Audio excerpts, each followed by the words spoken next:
Hi, everybody. Welcome to the unofficial, casual, barely announced return of MAME politics. Thanks for joining me today. It's a slightly rough start, the return to MAME politics, the actual return. The previous episode I did, 108, I was not able to get any sound on the game, which was pretty disappointing, but hadn't set up my live stream setup for at least a good year. And what I learned after trying to set it up again is some of these sub $100 HDMI splitters or doubler cables, adapters are fucking trash. And if you're seriously intending to split an HDMI signal in two and have it maintain the strength of the signal enough to be able to be detected by a device, I would recommend not even bothering with anything that's like below $100 unless somebody knows something that's out there that's reliable. I've had terrible luck. I've already gone through 3 devices. The Elgato thing that everybody seems to love on streaming was a complete disaster for me.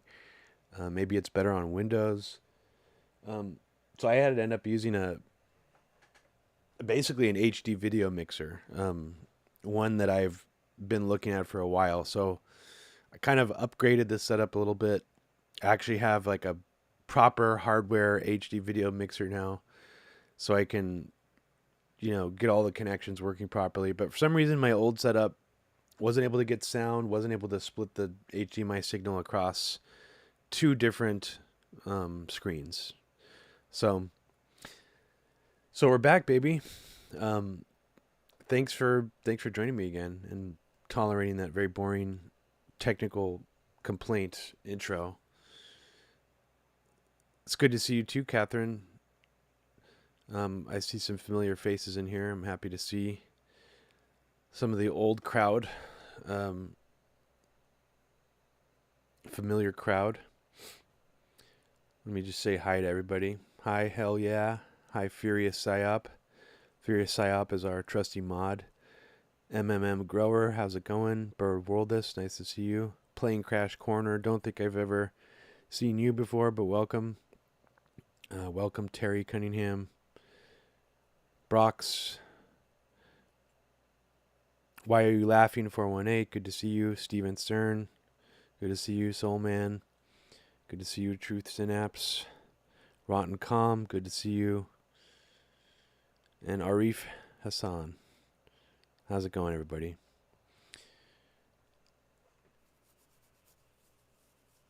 Well, hi Tanner, how's it going, man?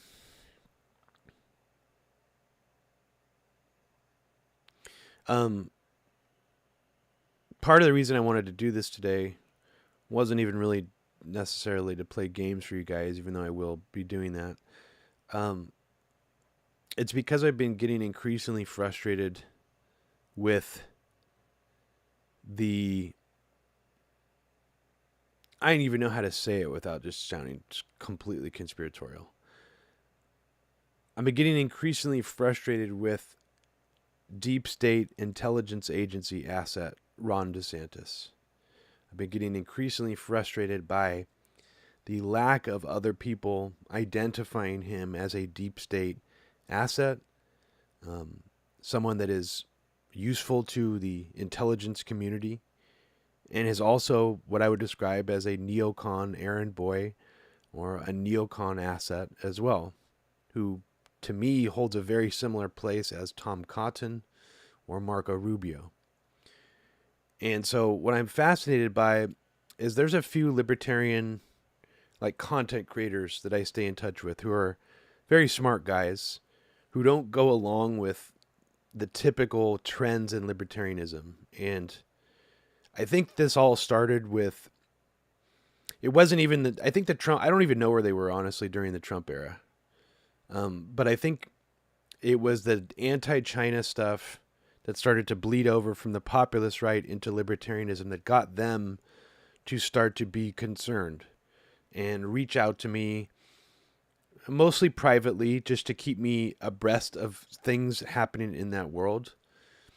And one of the things I learned from keeping in touch with these people is that there is an increasing and alarming trend within libertarianism to basically be a secret Ron DeSantis stan. Now, a lot of libertarians will be openly pro Ron DeSantis, like some of the dumber, younger ones, like the cryptocurrency, like suit-wearing jackoffs. But someone like the really established ones who have this reputation for being very anti-war or very anti-neocon or very anti-imperialist are secretly pro-Ron DeSantis because they've been sucked in to liking him based solely on his COVID policies. Even though his COVID policies are also a lie. Meaning that Ron DeSantis is touted as this very staunchly anti-Fauci, anti-WHO, anti-lockdown governor of Florida. But if you actually go back to the very beginning of COVID, he employed lockdowns just like everybody else. Even though they weren't real lockdowns, he did it. So somehow history is being rewritten to make it appear that Ron DeSantis was this sort of anti-COVID dogma warrior fighting against the dogma. But what's really interesting about him is, I got in a discussion today with someone who was passing my thread around. Just to give you a little bit of context, I made a thread today. Didn't take me very long. It was mostly stuff I already knew about how Ron DeSantis was just a straight up neocon on Israel, on Venezuela, on Cuba, and also even on Iran. Now, I made a thread about this, and I saw someone, I think they were a follower of mine, take the thread and post it around to other people on Twitter who are praising Ron DeSantis, who may be libertarian-oriented. An interesting thing that one of this guy brought up that I didn't even know about before was that they actually really like Ron for the most part, but they cannot shake the suspicions they feel about him based on his quick and suspicious rise to power. Now, what does this mean? Did he just come out of nowhere? What's his actual history? Well, in fact, what's fascinating about Ron DeSantis is he has a very, very similar trajectory, political trajectory, to none other than CIA plant Pete Buttigieg. I mean, I'll just say it straight out. So when someone has a very similar political trajectory and mysterious rise after they do mysterious things in Iraq or in the war on terror for the U.S. military, like DeSantis did, he actually was stationed in Gitmo and in Fallujah, and they resemble the mysterious rise of Pete Buttigieg and have a sort of mysterious black spot on their own military record. And it's fair to call Pete Buttigieg a CIA plant or someone who came from an intelligence background who is trying to launder himself as some kind of up-and-coming, veteran politician. I think it's completely and utterly fair, actually, to say that Ron DeSantis is very likely a CIA-approved or intelligence community-approved governor of Florida. And let's not beat around the bush here, no pun intended. Pretty much every governor of Florida, I would say, probably since the 1950s at least, has been heavily involved with carrying out CIA's agenda, or at the very least an approved and managed, stage-managed, basically CIA asset of some kind. Florida, for people who don't know, who haven't listened to the Media Roots radio stuff, I did over this last year on the 20th anniversary of Anthrax.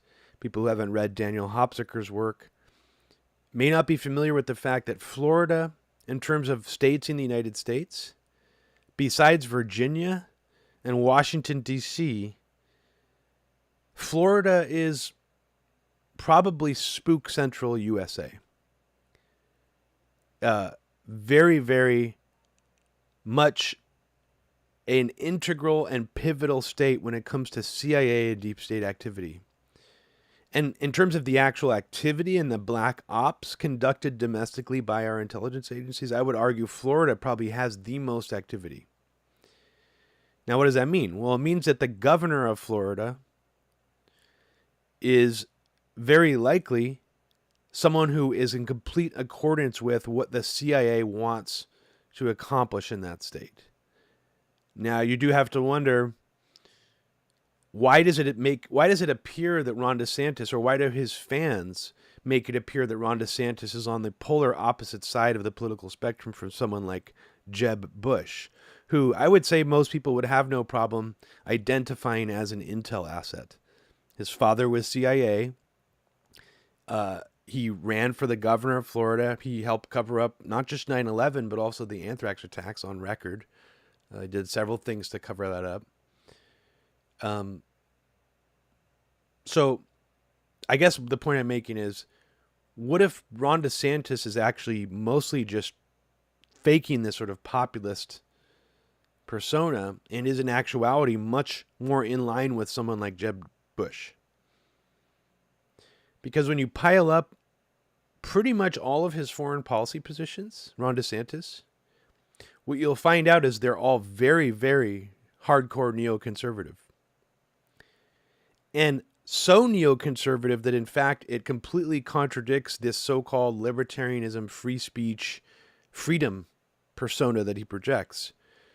And I'll just start with, he's one of the staunchest state leaders of any kind to promote anti-BDS laws that actually are in violation of the First Amendment. They go against the First Amendment. And Ron DeSantis, this populist hero, is actually one of the strongest advocates for anti-BDS laws, which essentially bans free speech in Florida if you are a state or university employee, meaning if you work for a state university, even as a contract worker or even temporarily. So, for example, when Abby got asked to speak at the University of Georgia, or Georgia State, I forget the exact name of the school, she was offered money for that. And to be offered money to speak at a university, even just a one-off speech, in the state of Georgia, you have to sign an anti-BDS pledge, which essentially translates to a pledge of loyalty towards Israel. It's not just that you're saying you will never talk bad against Israel. The whole point of it is it's a loyalty pledge to Israel. You're not allowed to be disloyal openly towards a foreign country. Oh yeah, MM and McGrower, 100%. CIA's mayor at Sanibel Island in Florida, was like a CIA hotbed. Porter Goss ran a newspaper there. Lots of sketchy activity in Sanibel. The Bush family has a ton of property in Florida. Mike Pence has a ton of property in Florida. The amount of drug smuggling that went in and out of Florida is ridiculous. And the amount of private plane rental facilities in Florida is off the charts. So if you're smuggling drugs or you're smuggling things illegally from the United States via aircraft to other places and you want to make it look civilian or just, benign, Florida is the place to go, because Florida has more small aircraft rentals and places like that than any other state in the country, besides maybe Alaska. But Alaska, it more exists there for utilitarian reasons. Like in Alaska, a lot of people cannot reach areas of Alaska without an airplane. It's kind of a different culture there. So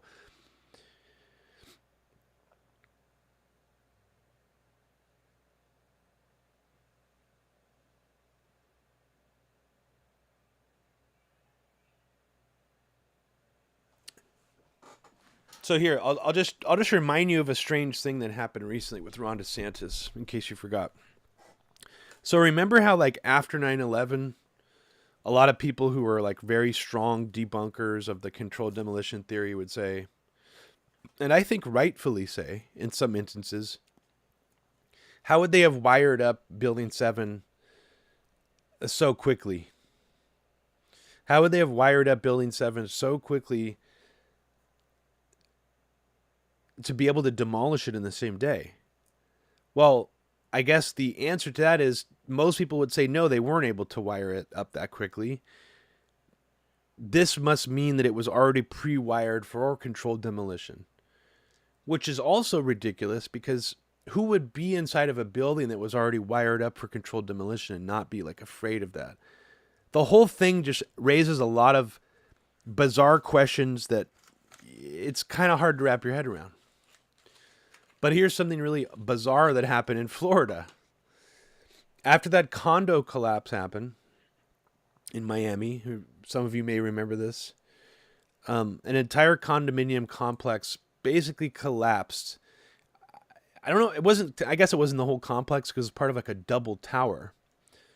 And one of the towers, which almost looked like half of the complex, collapses basically into like a sinkhole.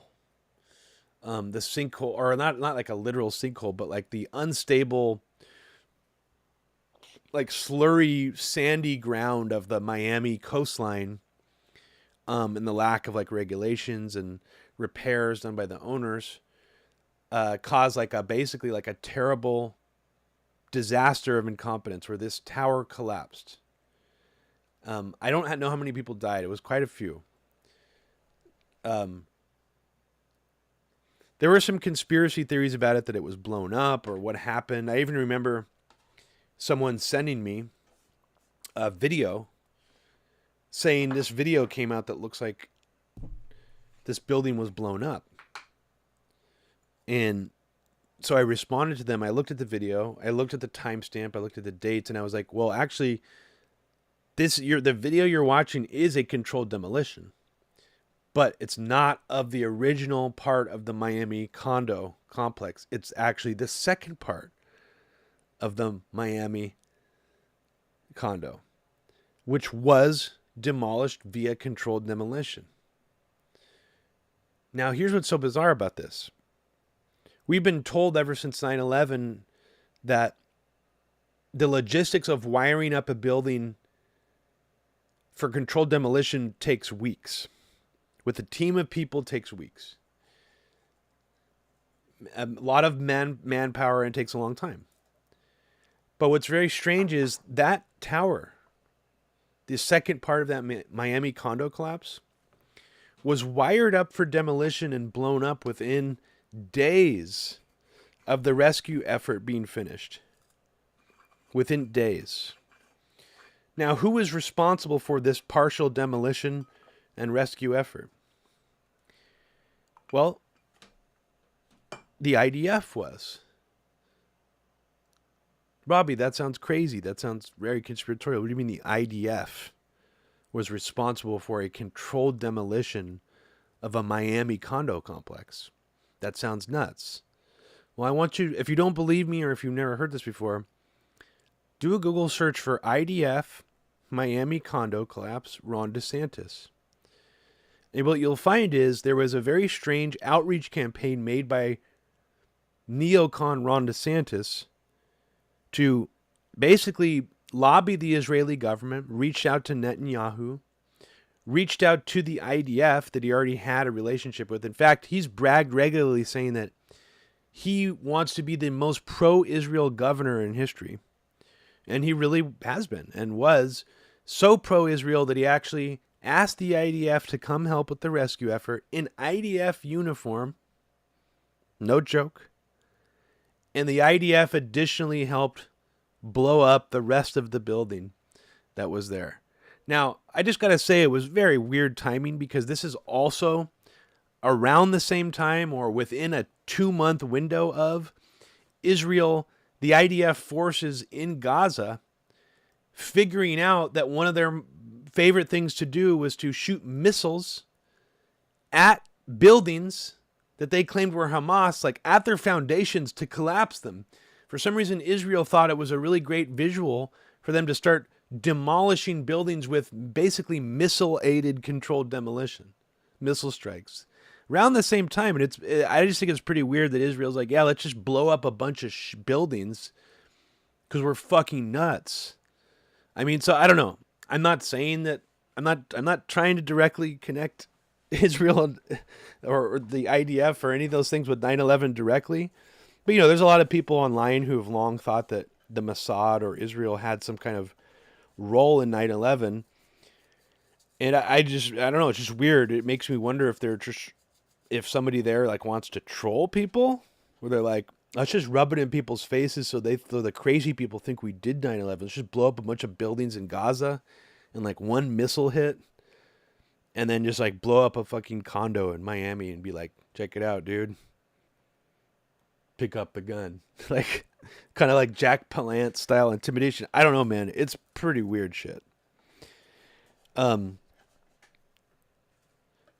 interesting thing that Ron DeSantis does is he doesn't just rile up what I call the Miami MEK, the Cuban expats, the like very neocon, some of them intel agency connected Cubans who live in Florida.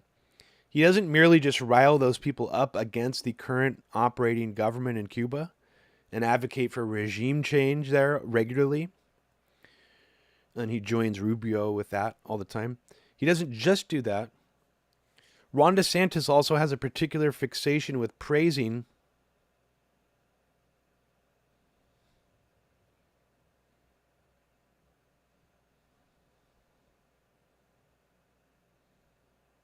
the Bay of Pigs and basically intel spooks who fought in and did things in the Bay of Pigs. Ron DeSantis has commemorated people involved in the Bay of Pigs and the Bay of Pigs as a heroic action dozens of times. It seems like something that he's more fixated on than just about any other politician I've seen. Make of that what you will. I think it shows that he has friends inside the agency at the very least. But again, you would have to have friends inside the CIA in very high places, I think, to be governor of Florida to begin with at all. I just think that it's virtually impossible for a politician to get into that position in Florida if they're not extremely friendly with the CIA and black ops operators in the United States. The amount of military stuff in Florida, too, is also pretty amazing.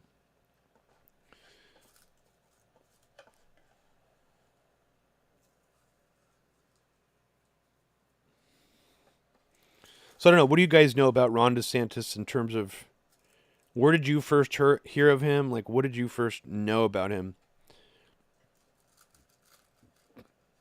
Because to me, this is one of the strong indicators that maybe on some level that Trump was authentic, meaning maybe he believed a lot of the things that he said, but he was always part of an op to create a fake lane of fake populism for some kind of like op or psyop, even if he didn't realize it. Because I think that Trump tapping DeSantis and basically king-making him was something that Trump was told to do by Trump's handlers.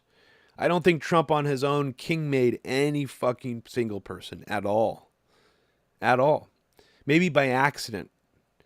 I think most of these people that Trump boosted and they became famous and sort of Trump-like figures, that was all, Trump was basically told to do that. Just like he was told to pick Mike Pence. I mean, think about that. Like, why did he pick such a crazy, like, deep state, generic neocon guy like Mike Pence? He was fucking told to do that. Do you think Trump came up with that on his own? No.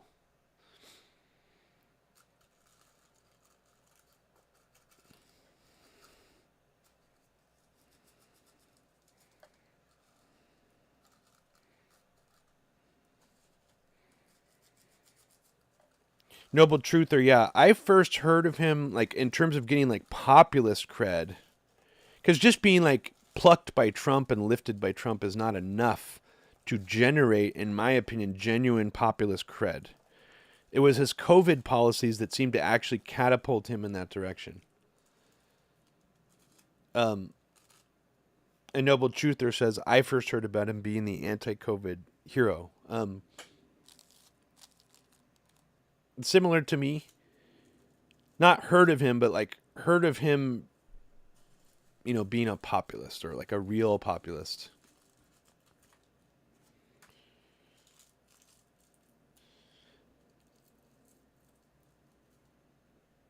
I mean, you really got to just wonder in general, who are these politicians that come from the U.S. military and do things that are not fully acknowledged? Like,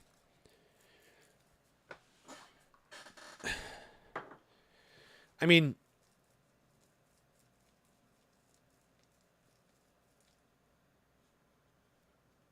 like, for example, Mike Pizer, co-producer of Empire Files.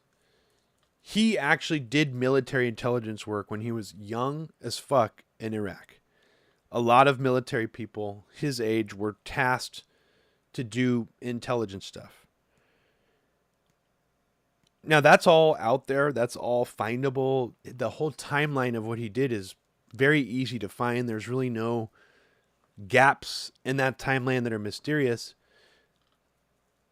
And you could say whatever you want about that. You know, if you want to get paranoid about that, that's totally within your realm of rights to do. But I think it gets much stranger, and everybody should be paranoid about someone who was in Iraq or Afghanistan whose record of what they did there is extremely mysterious.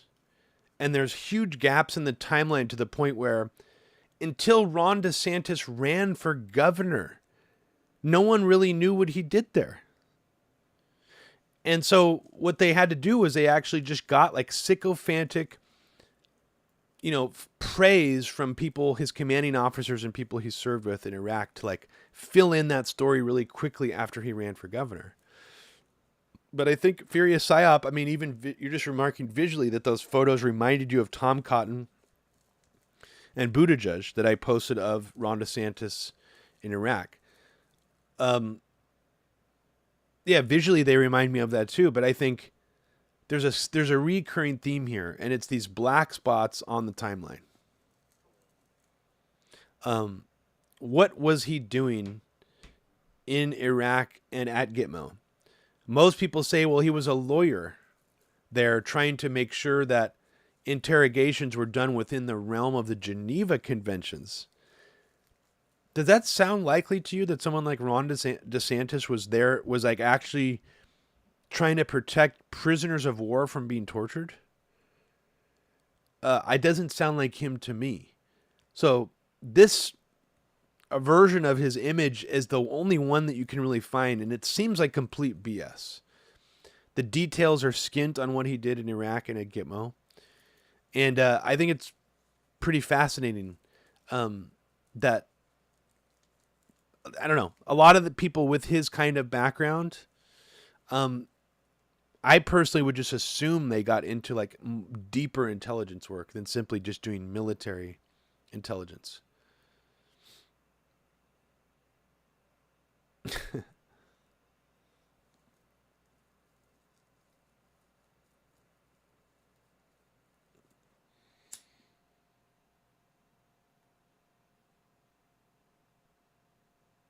But I guess part of the reason I wanted to bring all this up is because some of the Republican talking points right now are getting so into the realm of hyperbole that it reminds me of QAnon. And what does QAnon smell like to me? Well, QAnon smelled like to me some kind of psyop that has elements of strategy of tension in it.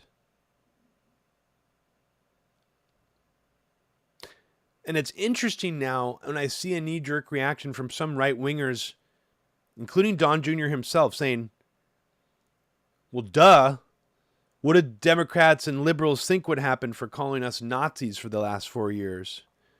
It's totally fair. We're now calling all of them pedophiles and groomers. Which I think is an interesting statement to make because it does sort of reveal, whether inadvertently or not, I don't think these people are like running a strategy of tension psyop consciously. It shows that there's a strategy of tension element to both. That yes, calling all your political enemies Nazis is bound to not just create division, but also create potential real violence. Calling all your political enemies pedophiles and groomers is probably going to lead to the same thing or more likely to actual violence. Noble Truth, or 100%, I think Anonymous is a psyop. I think most of the stuff Anonymous does is very in line with the U.S. State Department. So I would go worse in saying it's a psyop. I would say it's actually and has mutual goals to you at the U.S. intelligence apparatus. Does that mean that it's operating on behalf of U.S. intelligence or not? I don't know. But I've always thought Anonymous was a sick, sick joke. A very sick joke.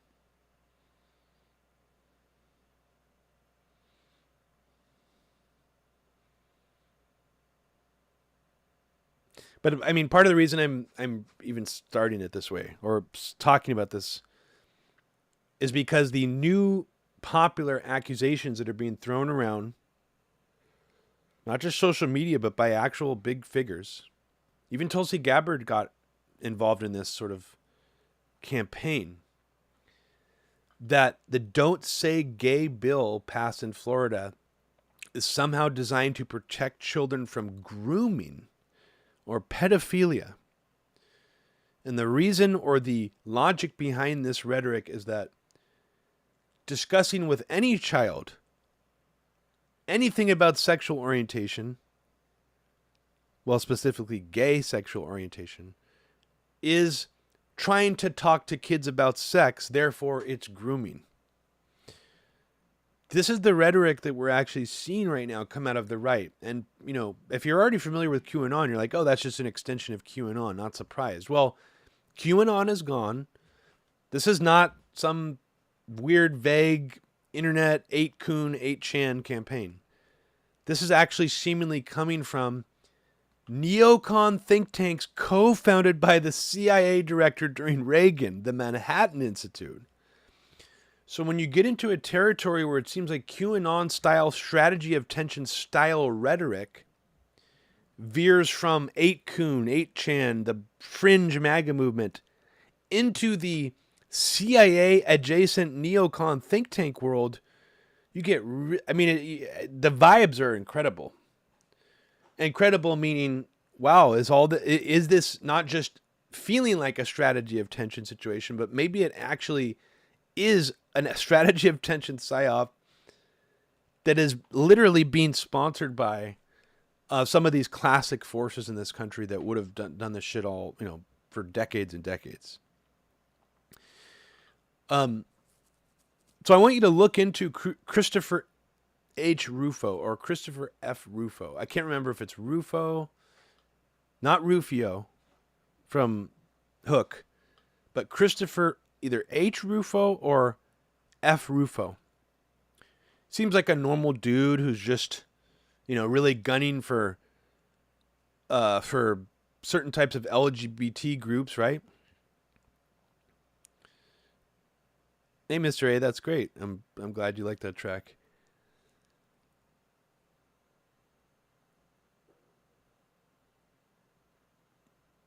So I don't know what you guys think about this, because obviously this is taking on a new level of like intense rhetoric. Like, maybe Trump made it harder for some of the moral majority Republicans to take a high horse approach to sex and perversion or whatever because of Stormy Daniels and because Trump was with Epstein, and just made it harder for them to do that, even after Pizzagate. Well, now I feel like with Trump gone, it kind of unsaddles them from having to like now they can just fire on all cylinders with that stuff. And why would they? What is the purpose of it? Is it simply just to get revenge on Democrats for calling them Nazis? No, I would think the purpose of it is to just further divide the country and to make people so hyperbolic sounding that, I don't know. I foresee actual violence happening based on this.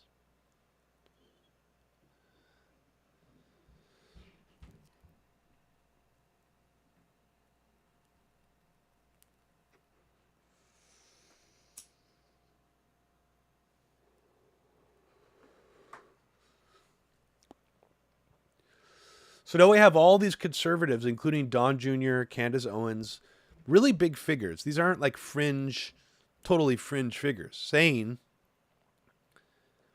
that if a teacher is trying to talk to a child about sexual orientation or what being gay is or anything like that, to essentially call the police and treat these teachers and public school officials the same way that you would treat like a pedophile. Here's what's interesting about both of those. I mean, that's obviously a fucking crazy thing to do. No one should do that. Unless you believe your child is being abused at school or actually groomed by a real pedophile, do not call the police and report it to the police. Do not report to the police a teacher teaching your child in elementary school that people can get married to people of the same gender as them.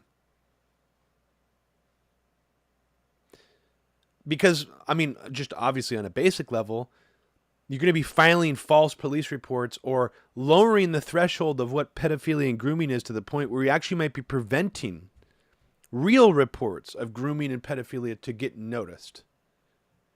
So think about that first. I mean, if anyone, I hope no one is listening or watching the show who is that crazy enough to do that. But if there's even any small part of you who's like sucked into this rhetoric at all and are starting to buy into this idea that talking to kids about what gayness is grooming, just please think before you call the police. I mean, just really think about what you're doing. There are real victims of sexual assault and rape out there who are afraid to go to the police because they're worried they won't be believed already. So you just want to muck up the system even more for real victims of sexual assault and molestation? Okay, that's the first thing. Second thing is, why are these right-wingers, why are these Republicans trying to confuse children even more and make them more paranoid about what grooming is, to the point where it's actually so far beyond what actual pedophilia and grooming is that an actual pedophile or groomer could take advantage of that confusion?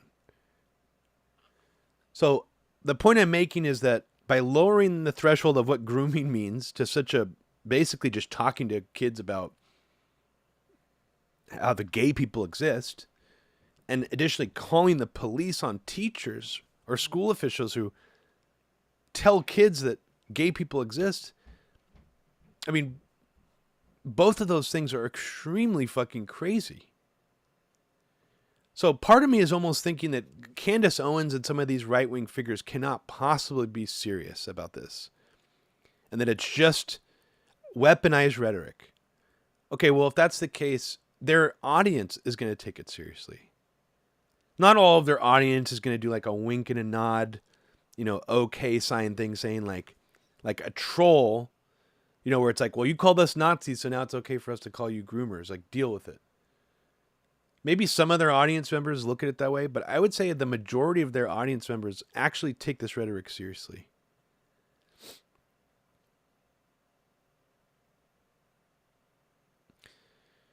So I'm just like blown away by this. And Catherine, I mean, you bring up an excellent point earlier.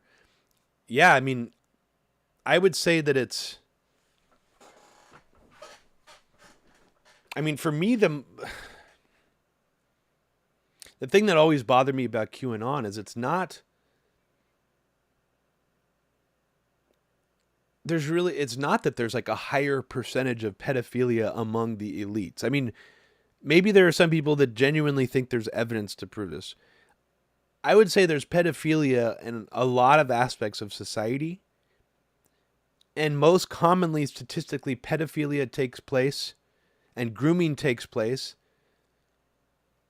closest to the home, within the family, within a very tight-knit social circle, family, friends,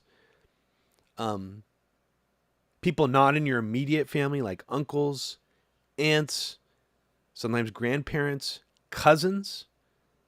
This is the statistically the overwhelming amount of grooming and pedophilia that takes place.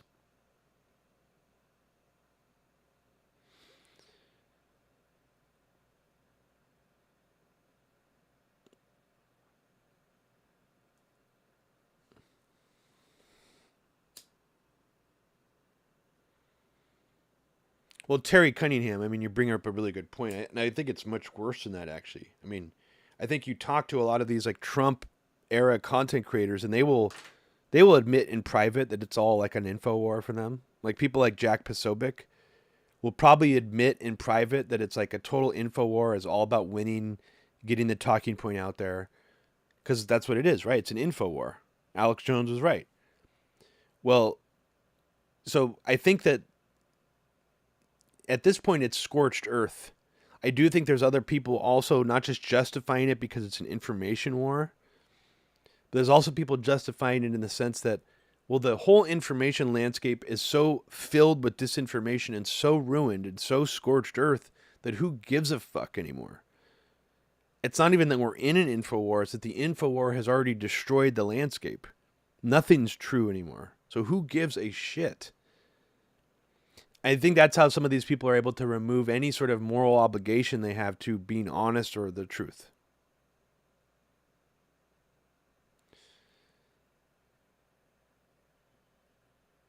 But back to my point. William Casey, the director of the CIA during Ronald Reagan, co-founded a think tank called the Manhattan Institute.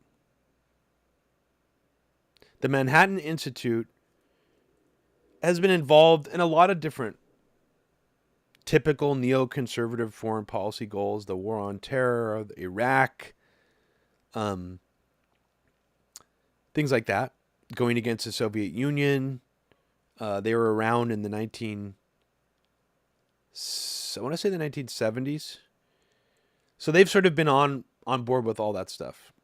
Just like Hudson Institute, very hawkish, very conservative. And the Manhattan Institute, also like the American Enterprise Institute or like the Heritage Foundation, is known for pushing social conservative politics too.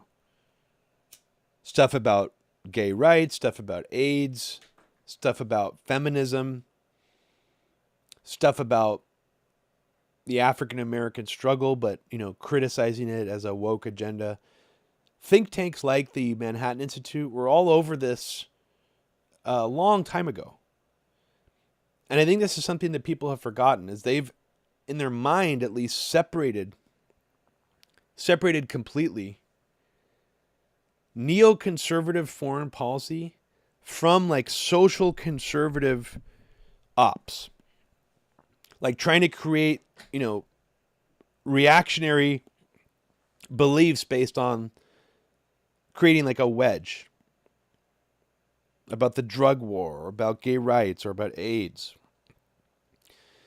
Look to the Weekly Standard, Bill Kristol's magazine, to see exactly what I'm talking about. This sort of more intellectual conservatism now, like the intellectual dark web, like people like on the Daily Caller or Quillette, those kinds of spaces and places, Eric Weinstein, all those people would have been perfectly at home at a place like the Weekly Standard.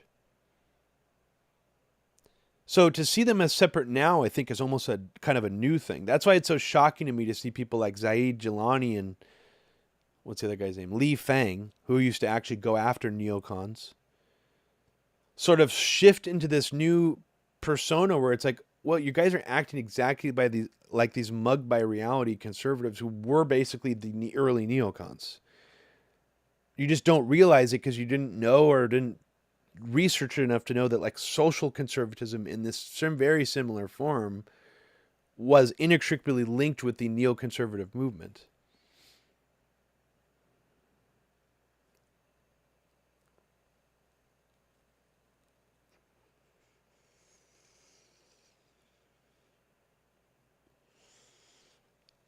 I like how you guys are arguing if Honey Trap Honeypot is an inherently sexual CIA type of operation. It's interesting because I thought it originally always was sexual, and the term has like gotten used in a much more broader term in the last several years, I've noticed. Like, so I'm not sure personally. I don't know where I land on that.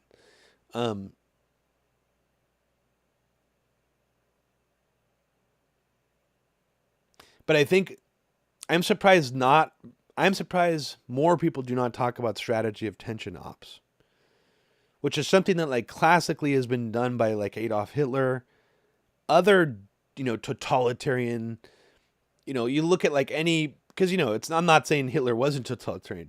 Don't get me wrong there. I'm saying that like the way that the U.S. and sort of U.S. historians describe these previous leaders is they employed this strategy of tension on purpose, so that like political violence is basically done in their name to help defeat some of their own political enemies and to create like a very intense political climate, a stifling but also powerful political climate where you enrich a particular aspect of your base.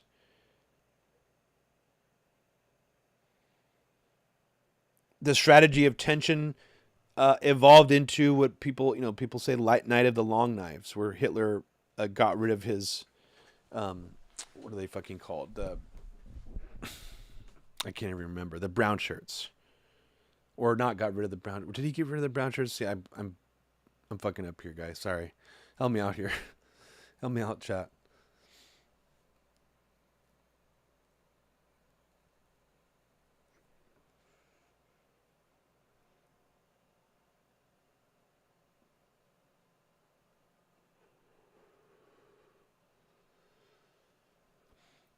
Speaking of The Intercept, Tanner just brought up The Intercept. Did anybody have a chance to read that new Robert Mackey article on the Ukrainian biological labs in The Intercept? Very, very, very, let's say, clever propaganda piece that was almost the entire thing was a lie of omission.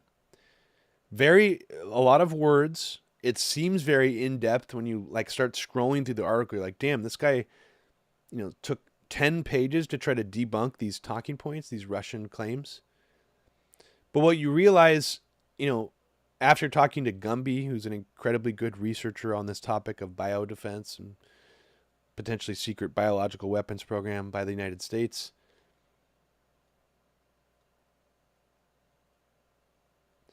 you just get this impression that what Robert Mackey did was very deliberately avoid mentioning certain things. Like taking Victoria Nuland's statement about the biological labs in a vacuum and not mentioning that Robert Pope, a guy who actually worked for the Defense Threat Reduction Agency, initially being the one to very clearly spell out that there are biological weapons, Soviet-era biological weapons at these facilities that he's worried about somehow being released or being taken from the lab and things like that. Robert Mackey spends 10 pages or so trying to debunk this topic without even bringing up this guy at all. Without even bringing up the Pentagon or the Defense Threat Reduction Agency at all. And I think that's rather fascinating because any honest journalist, even one who was already against Russia, because you can be against Russia and have an inherently anti-Russian bias and still be an honest journalist. That's possible. But it's like, it's so dishonest when you realize what he's not mentioning and the things that he chooses to mention and hoist up and debunk, that it's like, I almost got to wonder if Robert Mackey is like an actual intelligence asset. I mean, at the very least, because who else would write something this dishonest? I mean, sure, there are careerist, dishonest journalists out there who are very biased. That's true. But the level of lie, of omission in this article is very, very incredible. And there's just no way that he didn't know about these things that I'm mentioning. He chose not to mention them. So I recommend just checking out his Intercept article just to see what a clever, very sus, sort of nothing to see here type of article looks like. And it's probably the most in-depth one out of all of them that I've seen so far.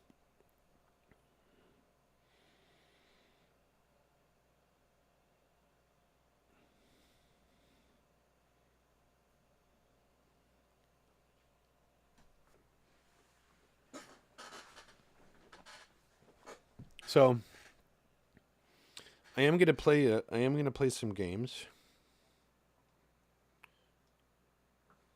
But you know what? It looks like I let this shit time out too long. Oh, you know what?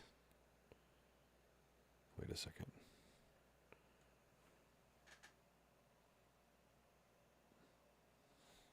Hold on a second. Maybe this controller's working.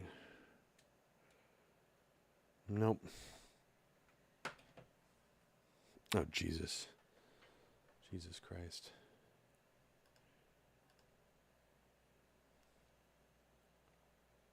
Okay, so I fucked up here. I'm going to have to exit the game for a second. Oh, no. It's working. Cool.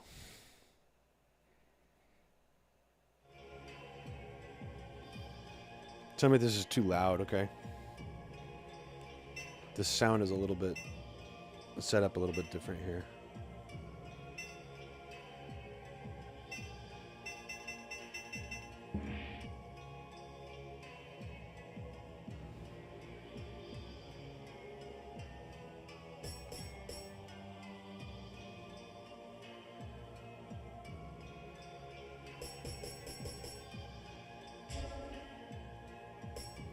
Okay, so this is an interesting Mortal Kombat fan game called Mortal Kombat Revitalized Project Deluxe.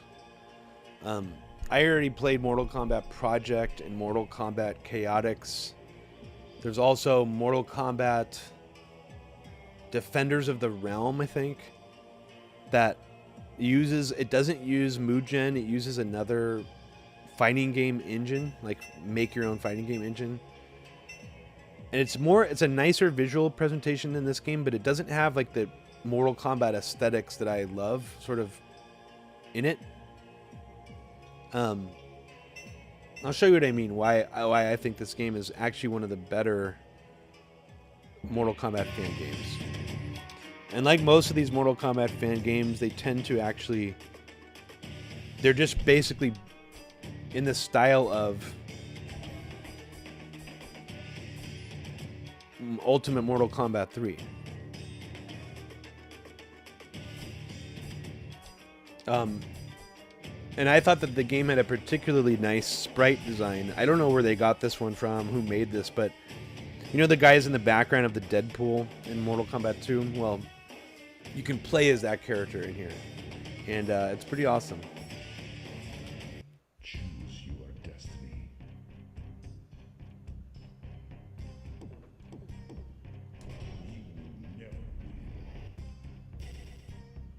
So here, I'll just show you which characters are in here. So as far as a Mortal Kombat fan game goes, this is the best one that I've played. Now, this other one that I wanted to show you guys after this is a Mortal Kombat 1. It's a Mortal Kombat 1 remake that maintains all the sounds and the aesthetics from Mortal Kombat 1, but makes it the gameplay of Mortal Kombat 3. And it also includes all the special moves from like Mortal Kombat 3. So like Liu Kang looks like Liu Kang from Mortal Kombat 1 and sounds like him, but he has the low and high fireball, the bicycle kick, and his fatalities like from all the other Mortal Kombat games. And that game is pretty cool too, just for different reasons, because it like I think on some level like I really do like the Mortal Kombat 1 aesthetics like better than the other Mortal Kombat games.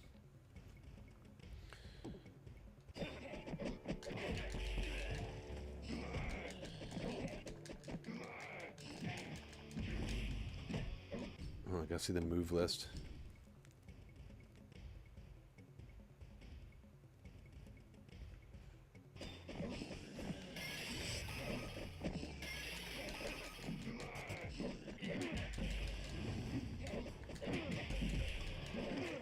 Yeah, you guys see what I mean by the sprite work is it's decent.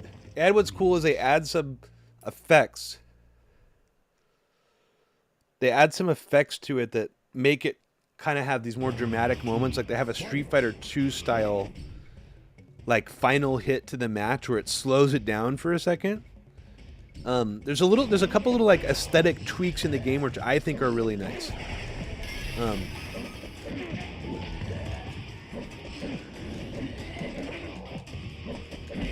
Shit. Fuck. Motherfucker, dude. Reptile wins. Round 3, fight. Fuck. Fucker, dude. I'm doing terrible. Shit. Dude. Oh my god, that's embarrassing. That was terrible. Absolutely terrible. Okay. I'm gonna go with a familiar character. Because at least we'll get to see some of the weird characters as I fight them. Let's go with Reiko, because I'm good with him. Where is he on here?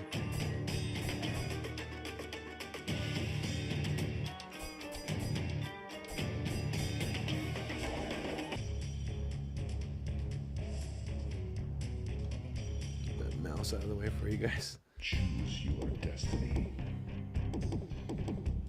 You never win.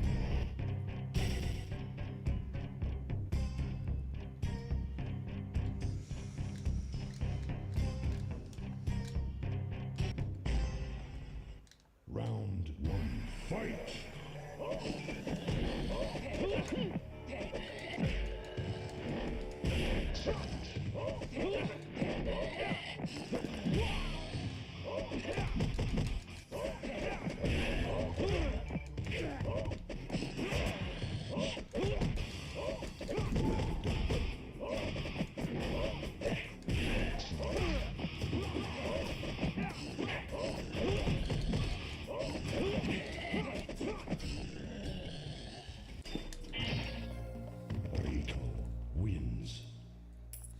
I love Reiko. Round 2, fight. I've said this many, many times, but I really wish there was a proper... Dude, come on. Fuck, dude! No, motherfucker. Son of a cunt. Fucked me up, dude. Jesus Christ. Fuck. Round 3, fight.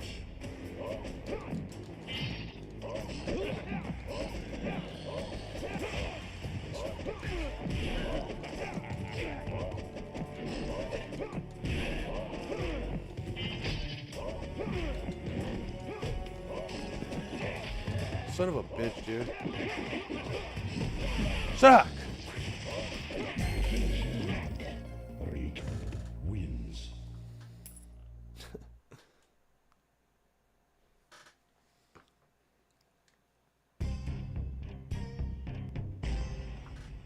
Round 1, fight.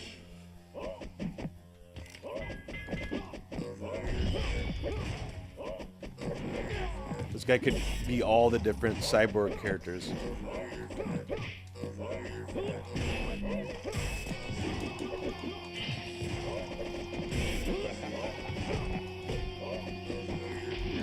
Fucker, dude. God, his air throw is so crazy.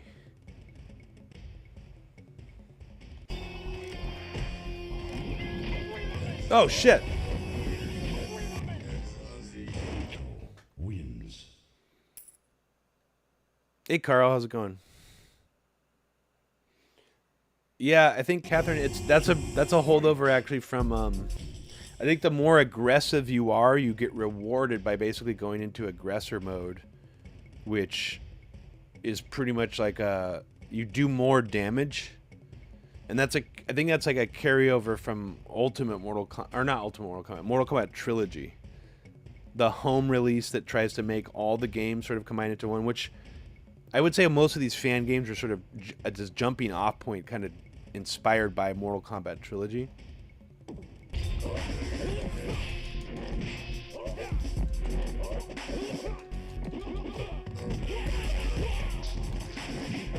Fuckers, dude.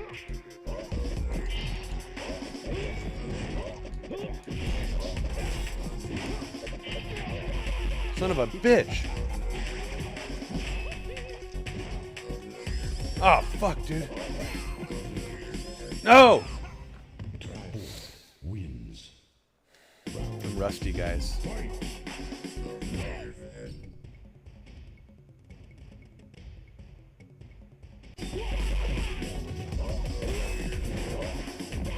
Son of a bitch.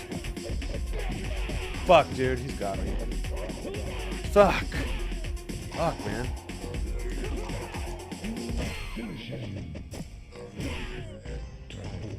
Wins. I'm about to go in large, guys. I'm about to go in. Let's see, should I do regular reptile?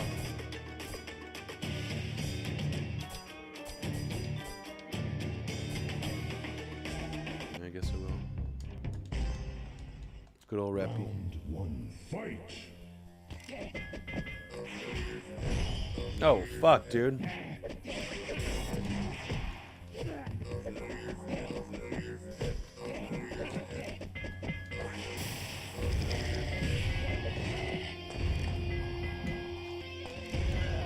Fuck. Ah, shit. Son of a bitch, man.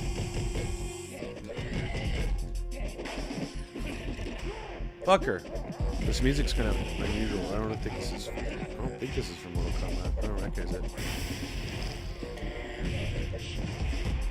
Son of a bitch.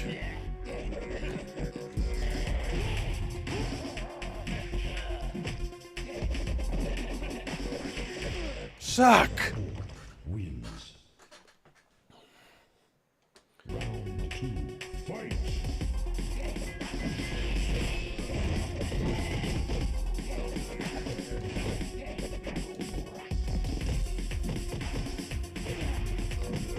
God, the fucking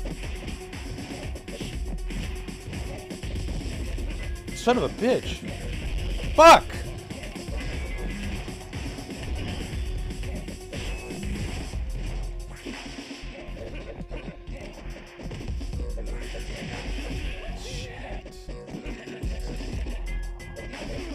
Fuck! No way, dude.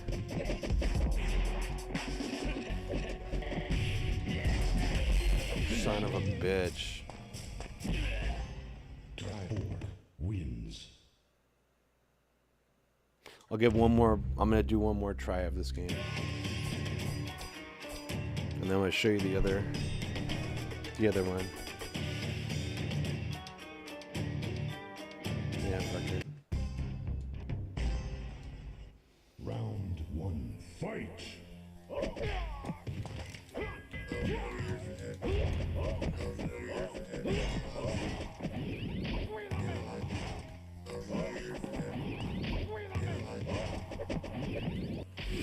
Son of a bitch. Oh, wow. That was a fuck up combo he just did. Holy shit.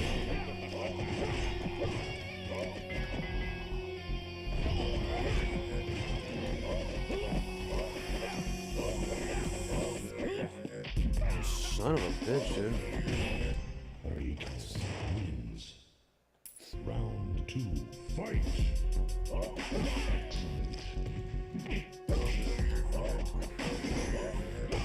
What? Oh, that was a weird move. Interesting. He turns into ice. That's kind of an interesting. Totally never. I don't even think I've ever seen that before.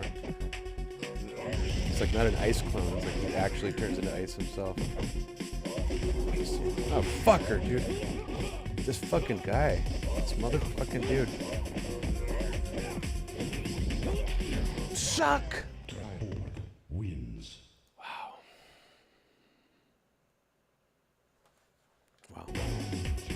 I also am not a big fan of this one stage.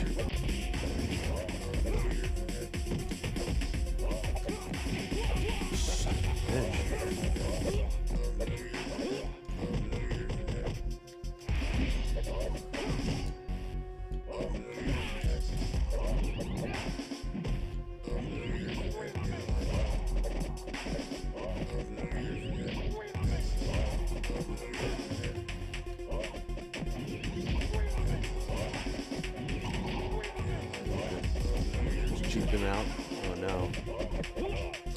Oh no!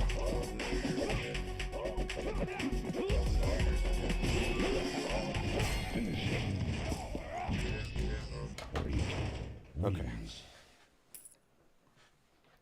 I'm gonna keep playing until I die, and I'll show you the Mortal Kombat 1 game, which I think is particularly fun.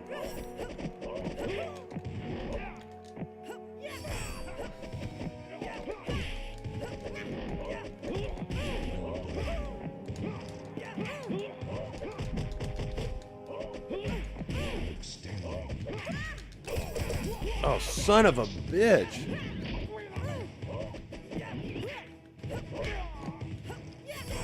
Oh fuck, it's like an overhead move that I can't block. Wins. Round 2, fight!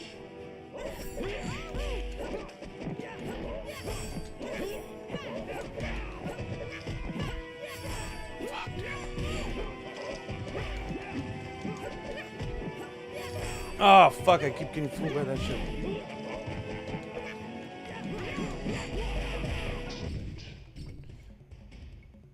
So the okay, it is down forward.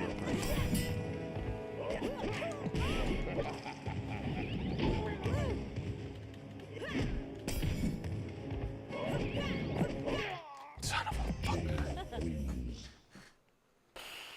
Okay. Round 3, fight!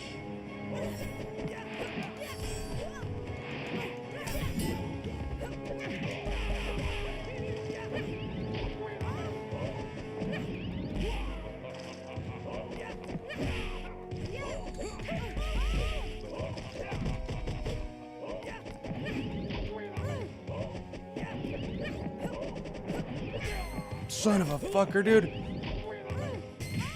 Yes. Wins. Yeah, I think it. I wouldn't be surprised if it was Treox. It's Round 1, fight! as with a lot of these fad games, ROM hacks, what have you, they use music from other games often. It's one thing I don't really care for. I wish that it was either more work was put into the sound design or the music in the same way that the work is put into the sprite work. Even though some of the sprite work is questionable, like this motherfucker right here. Son of a bitch. Havoc wins.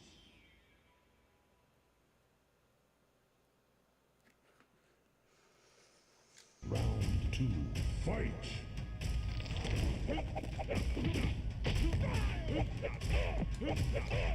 Fuck.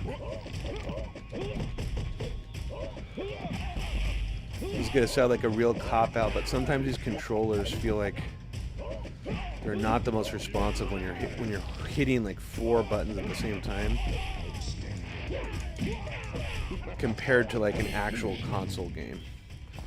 I mean, I'm sure that's just me being shitty though. Okay, so we're donezo with this one. I was actually gonna play Microsoft Flight Simulator for you guys today instead of this.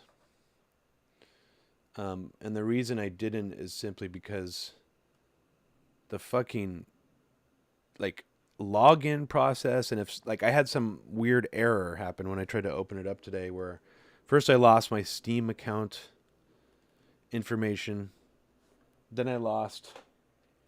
Hold on a second. There we go.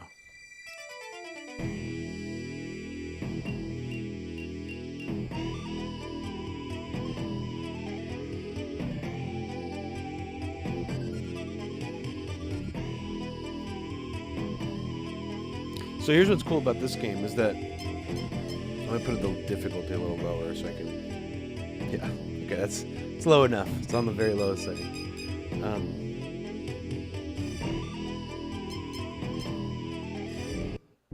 Should give you a cool.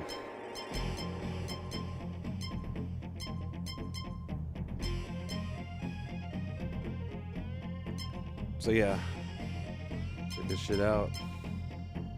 It's a good old Shang Tsung.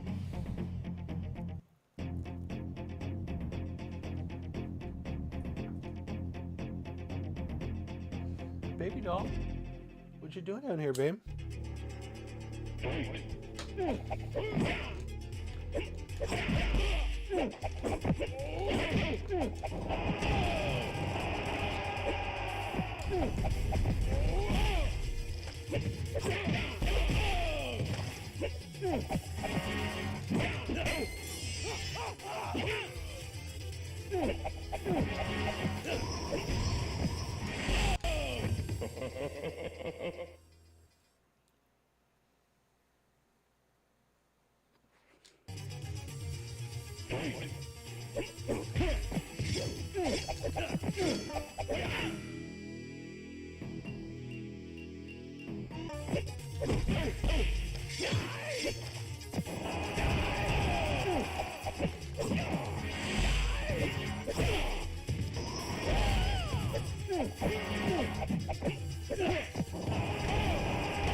Fucker.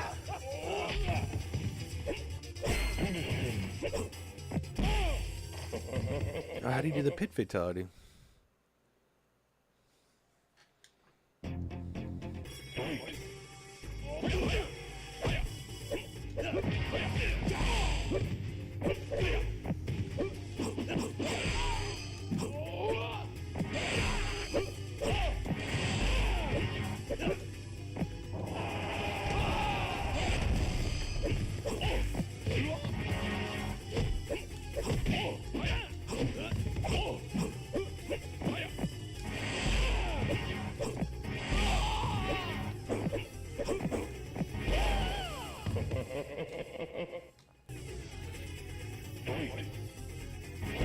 I love this track.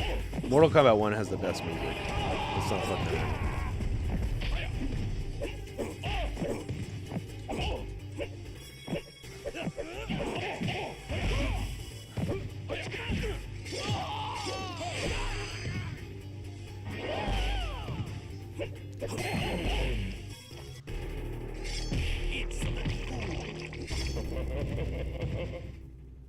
Fatality. Fight. Excellent.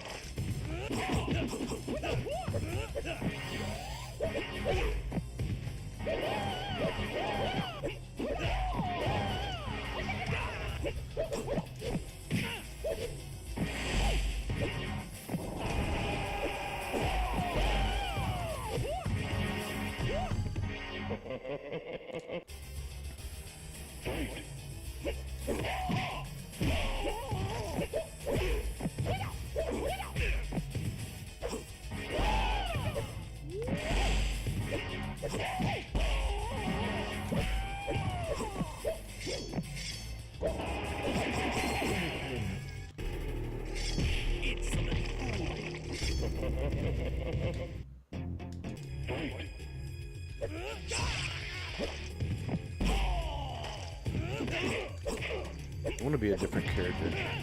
I'm going to try being Reptile. Let's let this Professor beat me. So if you're just 2D'd right now, this is MAME Politics. I play retro video games while talking about politics. But what you're seeing right now on the screen is called Mortal Kombat Complete with a K. Hey Trish, how's it going? And Mortal Kombat Complete actually is a fan-made game using the Mugen engine,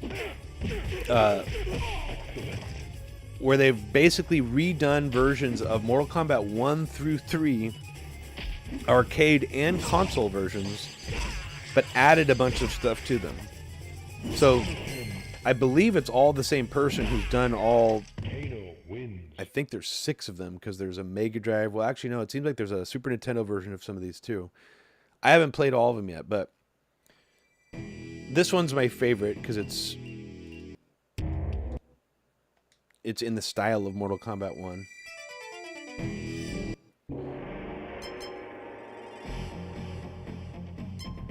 I mean, decent sprite work. It's not the best, you know, but look at that. It's for a fan game, it's pretty good, you know? they've done their own reptile sprite using a mod of the Scorpion and the Sub-Zero sprites.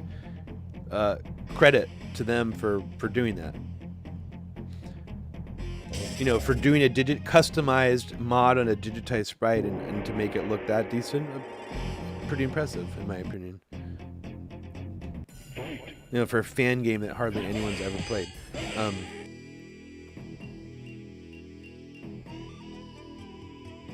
Okay. Shit, dude.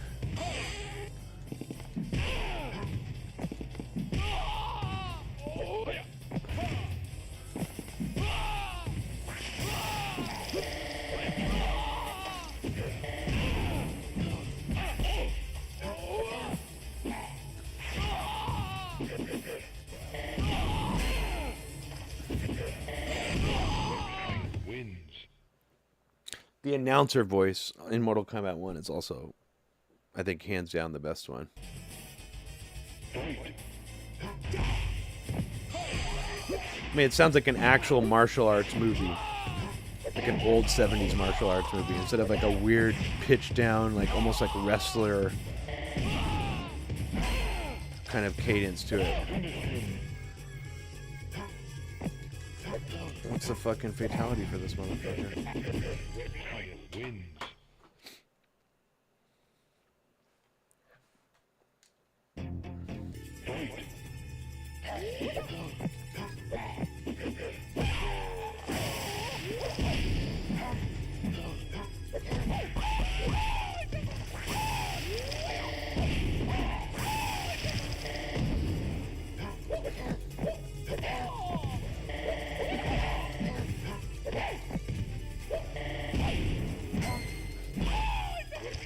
Wins.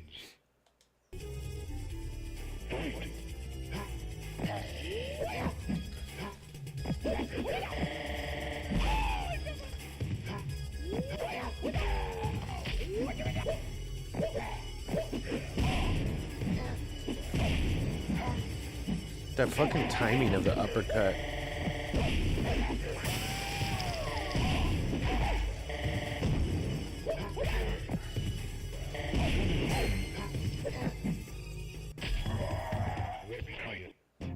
Could be a little better. I'm still trying to see if this combo is possible. Where you do the slow force ball. Because this is the one thing the Mugen engine... The slow force ball, double high punch, double combo. Basically, I'm trying to do a slow force ball, high punch tap, and then fast force ball.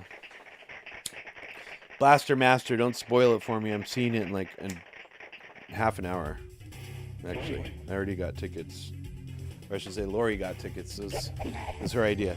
I'm a huge fan of Swiss Army Man. Is that what it's called?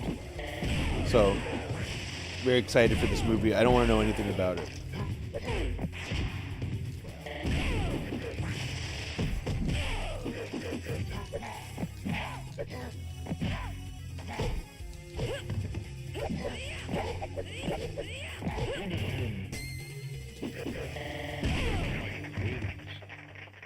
Flawless victory.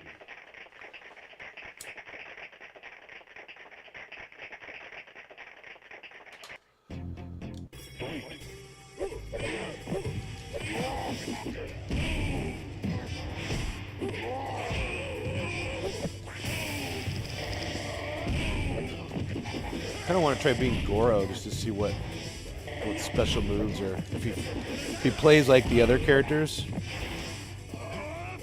Most of the time in these fan games, when they let you play as the boss characters, it's kind of just you can't jump kick or anything like that. I can't remember if they did anything special for that.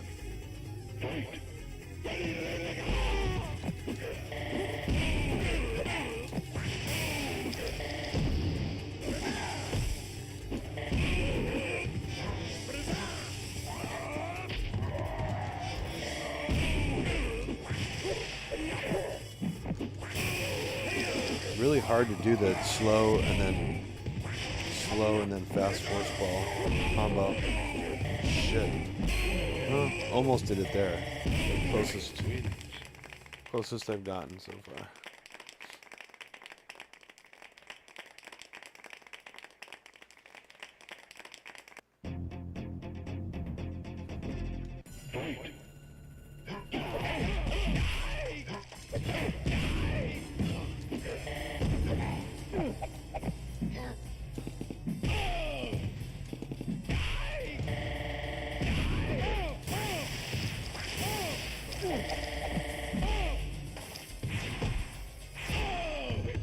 Wins. Flawless victory. Hey Dylan, what's up, dude? You know, I don't have it on here. I wish I did. I would take that request in a heartbeat.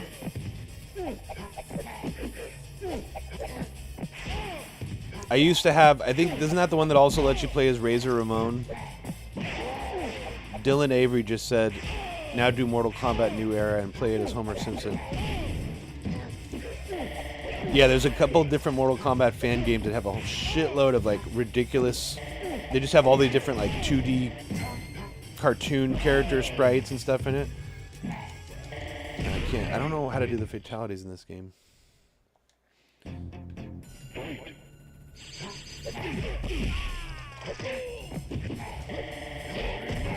Oh shit, he's got the air throw, that's great.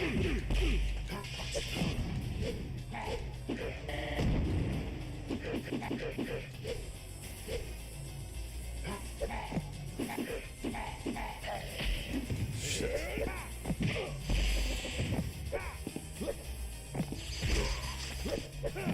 Son of a bitch. Oh, fuck you, kid.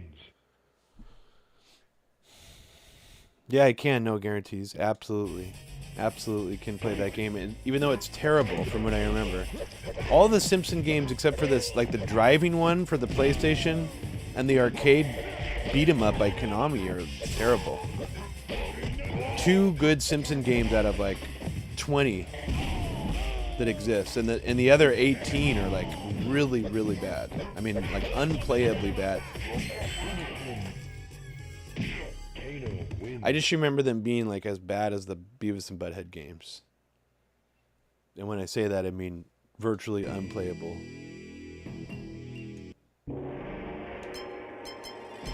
Let's see. See if he's got any actual jump kicks and shit. No, he doesn't. Fucker. Bullshit.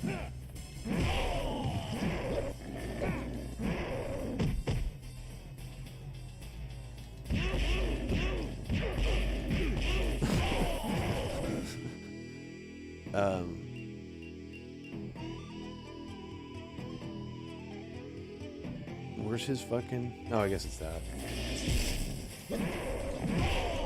So he doesn't even have the fireball?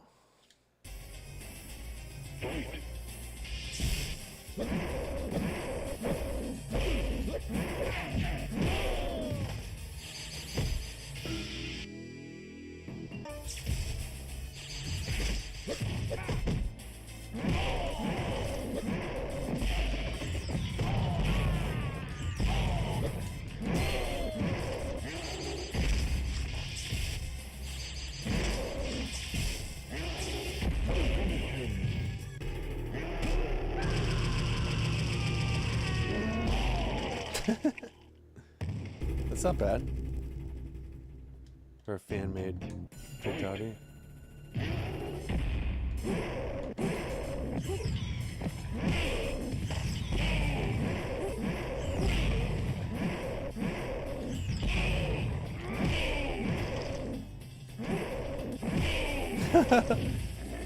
Sorry, I'm playing really fucking cheap right now. This is... See, when I get into this kind of groove, I'm just like, I just want to see Ermac. I realize I'm playing games in front of a live audience, and I'm playing one of my favorite games, Mortal Kombat. And I'm just doing some real cheap ass shit.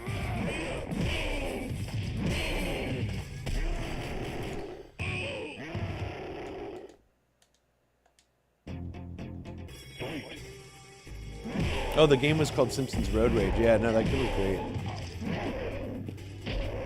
I remember it being kind of GTA-like, where you just like sort of, it's like tear up the town.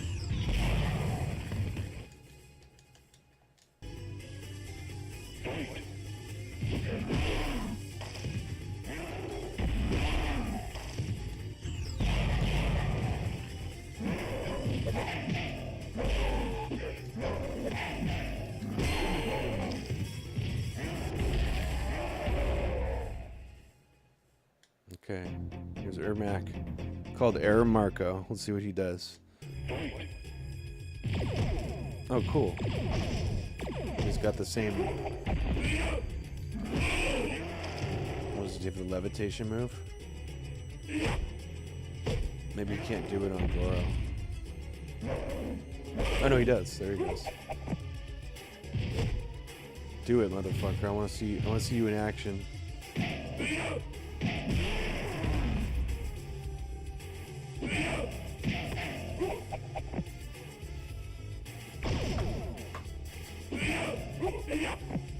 This is what the computer plays like on easy mode when you're just letting it beat you. It's terrible.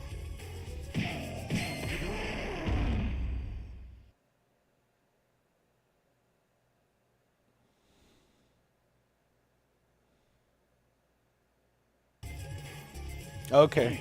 Triox. Yeah, I didn't know there were two different ones.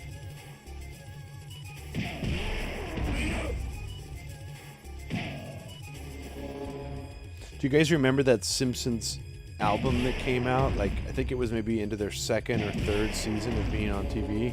And it had like the Bartman rap song. You guys remember that?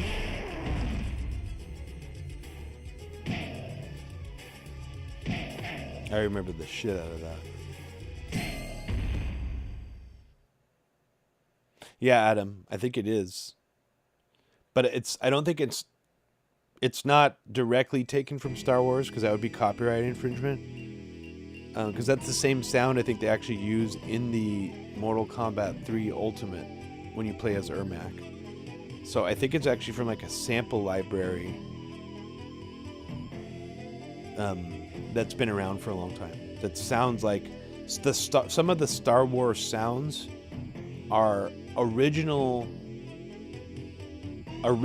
made sounds in the style of other sci-fi sound effects that had predated Star Wars. So the blaster style sounds, those sounds come from basically hitting like a steel cable, like a really taut metal steel cable, and putting like a mic at the bottom, or a spring, those sort of like long springs where you're recording on the other end of them and you sort of tap them from the opposite end. That's how those sounds were made, as far as I know, and those have been around for a long time.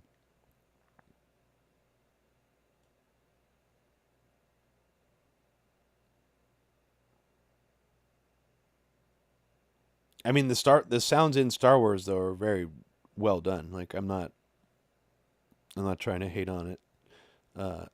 I think it would be cool actually to do the same thing they did in Star Wars, but for Star Wars. So, for example, recording a lot of the same source audio that they used for some of the most iconic Star Wars sounds, and like make your own new sounds that sound very similar to the sounds in Star Wars, but are like your original recordings. And I don't think that would be that hard to do. You just sort of have to reverse engineer how they did some of them, like the TIE Fighter sounds, the motor, like engine whirring sound of the TIE Fighter are like Indy 500, like race cars. I think it's like a specific. Some of the ships are very specific, like old airplanes.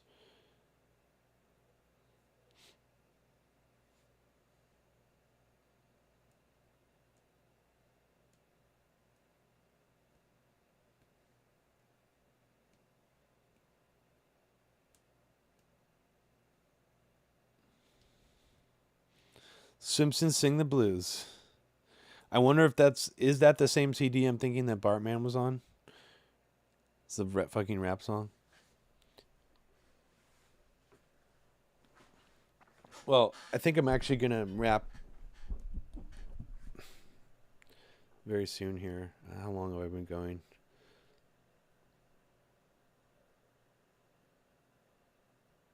An hour and a half. Doesn't feel too short.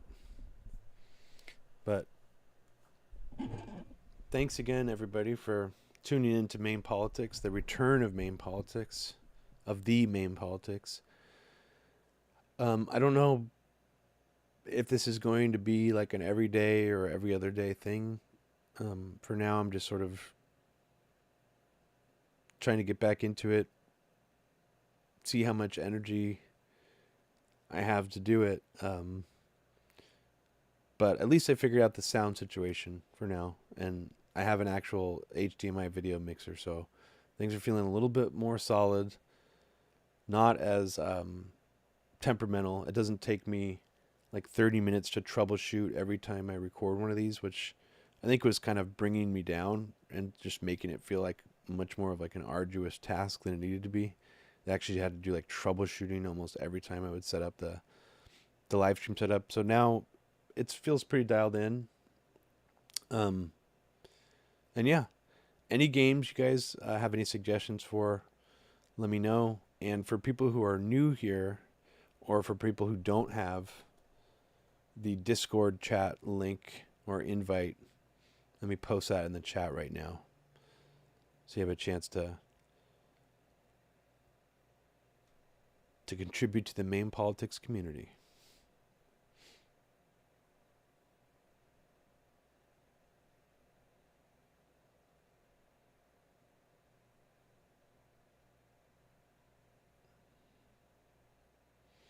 So this link will probably expire. It says it'll expire in 7 days. That's what it says here on this card. So 7 days from now, this link will be invalid if you're rewatching this and rewatching the chat.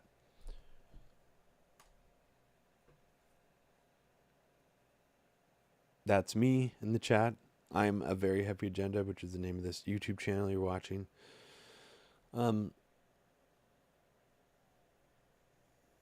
Well, yeah, good to see you too, Dylan. I haven't. It's been a while since we spoke. I didn't expect to see you here, so it's great. It's a nice surprise. And if you go to the MAME Politics Discord, which I just provided you a link invite for, there's a separate channel for topic recommendations and game recommendations. There's also a separate channel for people to share video game music soundtracks, links, and yeah. So I would recommend popping any game recommendations in there for now, just to make sure that I'll see them before the next episode. And yeah, take care, everybody. It's nice to be back.